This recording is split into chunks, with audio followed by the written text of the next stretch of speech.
Hello, my name is Kerrioth, and today we are going to talk about a brand new Nurgle model that's coming out, oh lord, except it's for Age of Sigmar. Now you're probably thinking, in that case, why the hell are you talking about it? It's got nothing to do with 40k.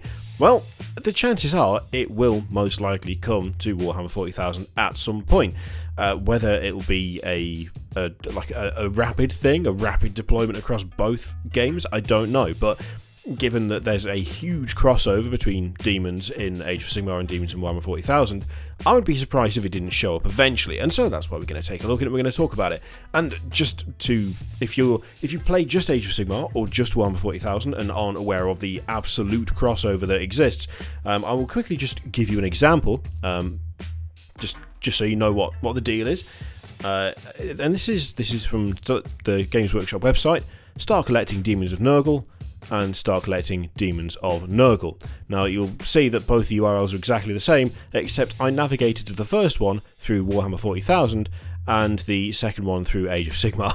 So you can just get the same thing for both systems, and the boxes are absolutely identical. Everything in them is exactly the same. So let's take a look at the brand new Nurgle model that I think probably will end up being in Warhammer 40,000 as well as Age of Sigmar, because it's causing a bit of controversy.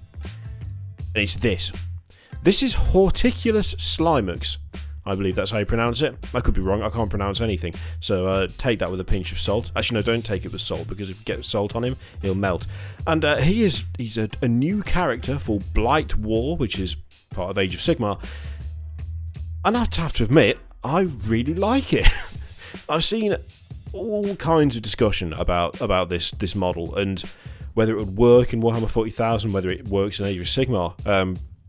People saying it's too high fantasy for Warhammer 40k, for instance.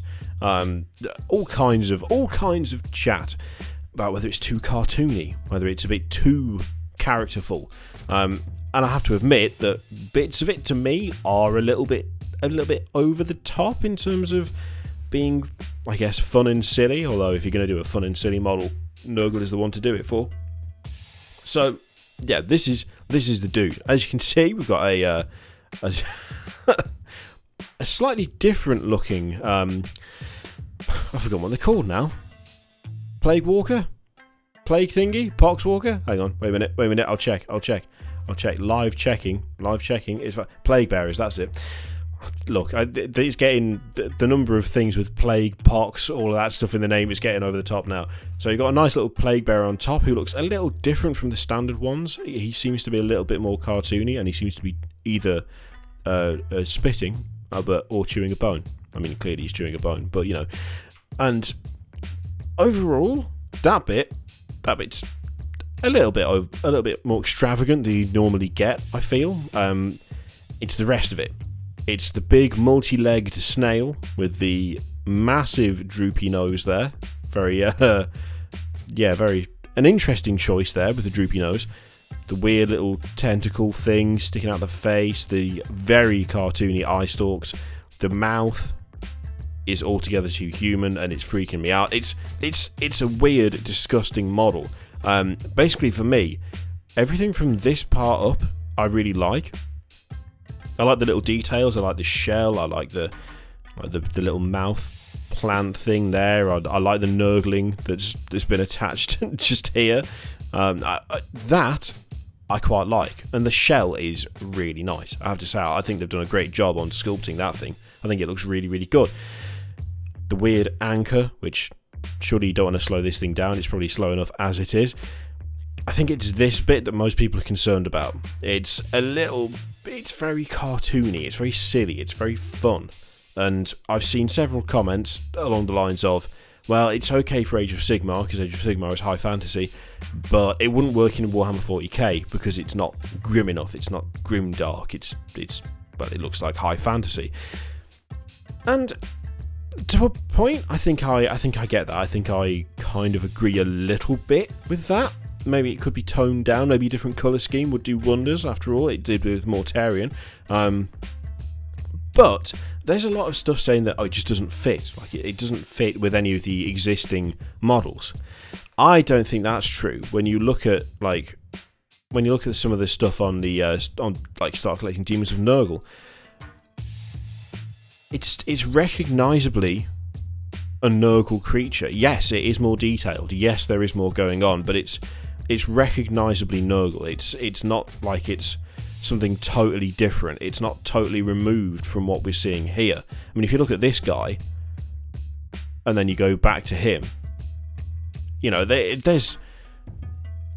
are similar enough to me that there's absolutely no issue with it being sort of out of character.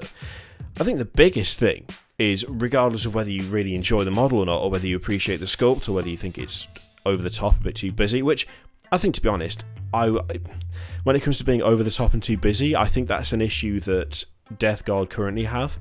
Not so much Nurgle demons.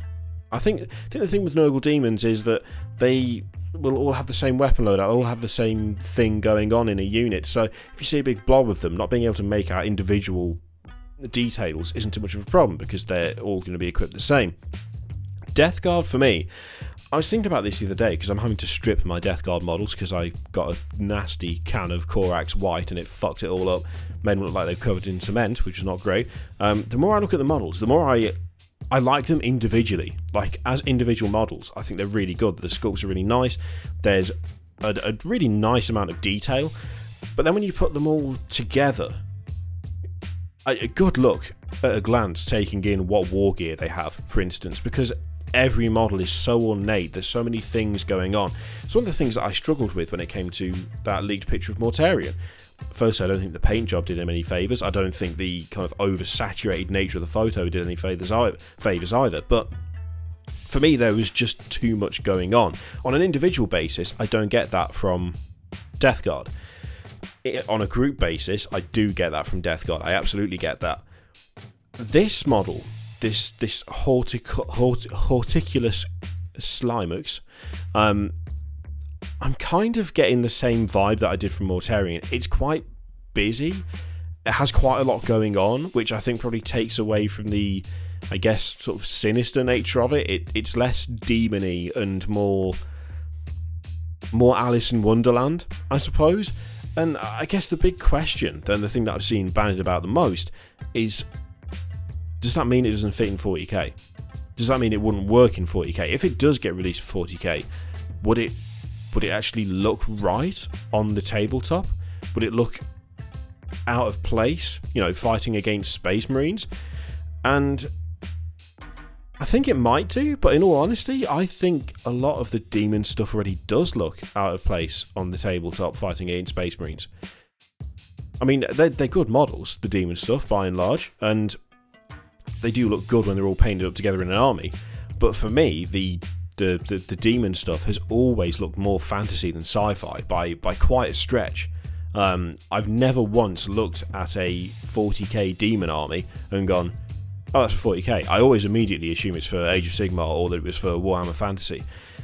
And I don't get any different vibe off this thing. I don't get any different vibe off Horticulous Slimux at all. There is the overarching thing that I think is probably a topic for another video as a whole, but to touch on it briefly, a couple of the comments that I saw regarding the model were that it was too fun, it was too silly, it was too cartoonish, and that it wasn't grimdark enough. I feel like the whole grimdark thing has kind of got out of hand at this stage for 40k, because people seem to be willing to overlook the more daft aspects of Warhammer 40,000 so that they can say, oh, it's the most grimdark universe. It is, it's pretty fucking grim, it's pretty fucking dark, but at the same time it's also a universe where there are actual vampires in space who get hungry for blood and go insane. That's not exactly hard sci-fi, is it? It's not like massively, it's pretty standard fare when it comes to that type of fiction. I mean, for God's sake, there's a dude who is walking around the warp by himself, eliminating entire demon planets because he is Caldor Draco and he is the most powerful psyker known to man. I mean, it's like, it's way over the top. That's not particularly grim. I mean, being banished to the warp would be grim as hell if you weren't apparently so powerful that it made no difference to you whatsoever and you could just wreck everything you came across, which apparently he can. I mean, we're talking about a universe where there is an entire, the happiest race the happiest race in Warhammer 40k, you'd think that it might be like Emperor's Children, for instance.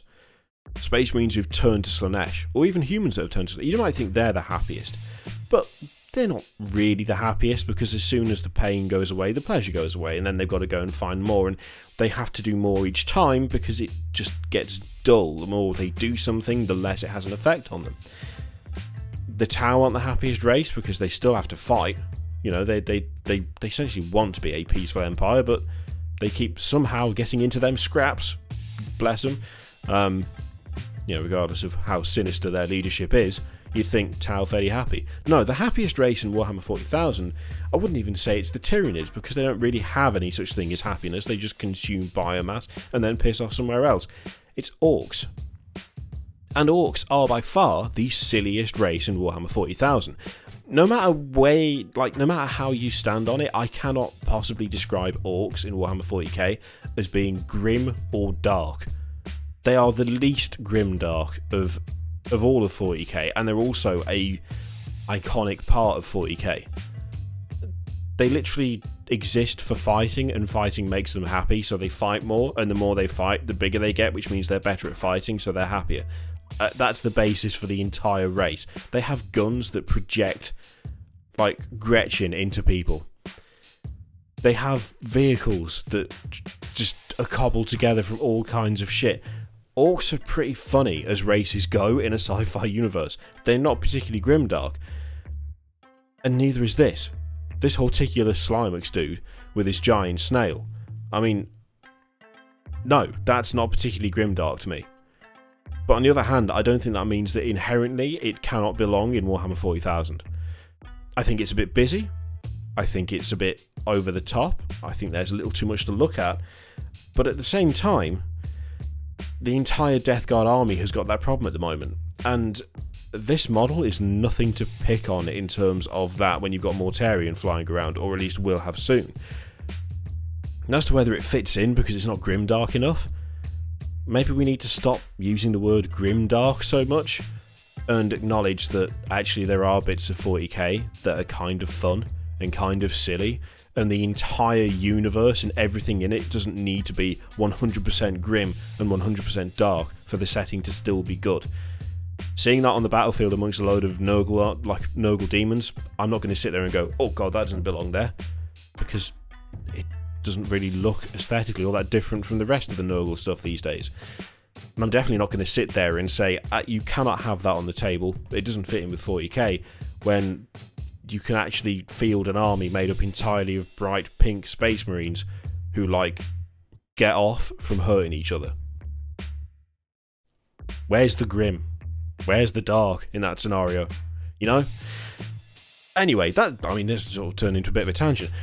What do you think of the model? Do you like it? Would you be upset if it came to 40k, or do you think it would fit in okay? Do you think it works with the current Nurgle lineup, or do you think maybe it's a little bit too detailed? Do you think there's too much going on? I like it mostly, but as I say, a little bit too much going on for my taste. Do you think it would fit in 40k, or do you think it's purely Age of Sigmar and you'd hate to see it on the table fighting in a 40k army? Let me know, as always, in the comments below, and in the meantime, there's plenty of shit to click on all over the screen, subscribe, Patreon, all of that stuff, and I will see you for the next one. Thank you very much for watching. Toodaloo.